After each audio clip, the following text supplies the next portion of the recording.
Hello everyone, my name is AZZATRU, how are you, and welcome to another Star Wars Battlefront 2 video of mine. And in this video, I am going to be sharing with you a brand new roadmap update and a new community transmission about the upcoming Hero Health Star Cards. I'm going to start with the roadmap update and then go into details on the new Star Cards. So this month, October, at the end of the month, we are going to be getting General Grievous, and he will don the Jedi Hunter appearance by default. I assume this is just going to be the standard looking General Grievous, and at release there will be an additional battle damaged appearance which will be unlockable via credits or crystals. This could include a cloak, but some info the very knowledgeable leaker did say it would not, but nevertheless a battle damaged appearance that is pretty cool, not gonna lie. Also, the fan favourite N1 Starfighter is going to be added to the Hero Starfighters game mode, which is good. We've had to wait for some time for this, but nevertheless, it's here. And finally, in October, we are going to be getting some massive changes to certain star cards for heroes. I'll be detailing all of this later on in the video. Now let's move on to November, and it's pretty familiar with a few other details. So Obi-Wan is entering the Battlefront in November, with his default appearance being the Jedi Master appearance from the get-go. I'm going to assume this is his Revenge of the Sith outfit, which I think we all expected, which is great. And at launch there will also be another skin which we knew about, but they have confirmed it is the robed appearance. So it's probably the same skin but with a long robe, long Jedi robe we see in Revenge of the Sith, which is pretty awesome as well. I suggested that this is probably going to be one a couple of months back, and lo and behold, this is what we've got. Also, General Grievous will be getting another appearance. They haven't announced just what, but it is coming. This probably will be the one with the cloak if the other two skins that he releases with doesn't have one. And now let's talk about Geonosis. So in November, Geonosis is still on track to release, and here is some new information about the map.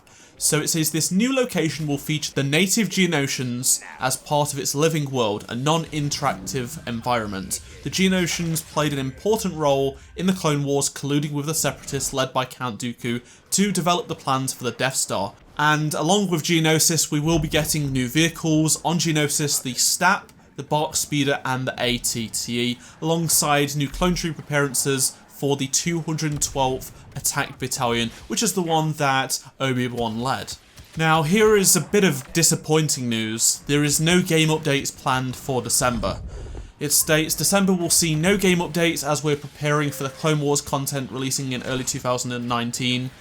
So I'm very disappointed. I thought at least there would be a small content update towards the middle of the month that gave us just something extra, something tiny, whatever, but there is nothing. I'm kind of disappointed about that. And then we also have a little bit more bad news. Some stuff is going to be coming in February of 2019, not just January. So in January, we're going to be kicking things off with Count Dooku, the Coruscant Guard, and even more hero appearances. So the January update will include Count Dooku, plus an additional appearance for the Separatist leader, which is pretty cool. We don't have any information about that, but we do know he's going to be launching, just like the other heroes, with an additional skin. Obi-Wan will also be getting the General Kenobi appearance. This is probably the one we saw in the Clone Wars TV show. And the new Clone Trooper appearance will be the Coruscant Guard. So moving on to February, Anakin is coming to the game with an additional appearance, so that has not been stated just yet, but I'm going to assume his main appearance, default appearance, will be his episode 3 outfit, and there may be a cloaked version, I don't know, as the additional appearance, we just don't know at the moment. And the 501st Legion will be joining the Clone Trooper appearances as well in February. And I think the most disappointing news is that the brand new game mode is not coming until February. So it states you'll be able to play with them in the new large-scale non-linear game mode featuring capture points and capital ship takedowns. Again, the details are vague, but it does still reiterate that it will be capture points and capital ship takedowns. Now let's move on to those Hero Health Star cards then. So in the community transmission, Ben the community manager says, this is the overall plan. They are going to be replacing a selection of hero star cards that have very, very low usage and replace them with hero health star cards. There is going to be two types of these new star cards. There will be a generic health on defeat star card. This is a type of star card for Boba Fett, Han Solo, Lando, Kylo Ren and Darth Maul. When the hero defeats an enemy, it will regain a small portion of health. And then there is a defeat with ability card, and this is for Chewie, Yoda, Finn and Captain Phasma. When using one of these star cards, health will only be awarded if a specific ability was used to defeat an enemy. So Boba Fett's old information sharing card is going to be changed to bounty claims. So whenever Boba defeats an enemy trooper, he regains 20 health. Whenever he defeats an enemy hero, he regains even more. The same goes for Han, Lando, Kylo and Maul. They all create 20% extra health on an enemy trooper demise, but they will get a little bit more on an enemy villain. Now with these specific ability cards, Chewbacca's is if you ever get a kill with Charge Slam, it will regenerate 20 health, and of course if it was with enemy hero, you'd get even more. Yoda's is Unleash. Whenever you use Unleash and get a kill, it'll get more health. And then Finn, if he uses Undercover Team, that'll also trigger this new ability to get more health.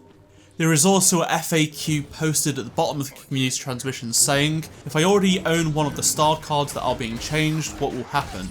And DICE say, if you already own one of the star cards that is changing, it will automatically change into the new star card as we expected. The second question was, if I have leveled up a star card, what happens if it changes? And DICE say, a star card will retain its level despite changing over to its new version. To decide which star cards they were to change, they used in-game telemetry which told us which star cards were just not being used by the community, and of course heard feedback from us, the community. And as a response to if there will be any more changes, DICE said, we'll be monitoring the game and community feedback once these changes go live.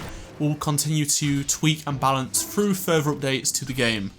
So that's going to do it for this news. We have a new roadmap, we have some information on the roadmap we did not know before, and of course we have an in-depth look into the new Hero Health Star Cards. Let me know your thoughts in the comment section below on the topics for the roadmap and the Hero Health Star Cards.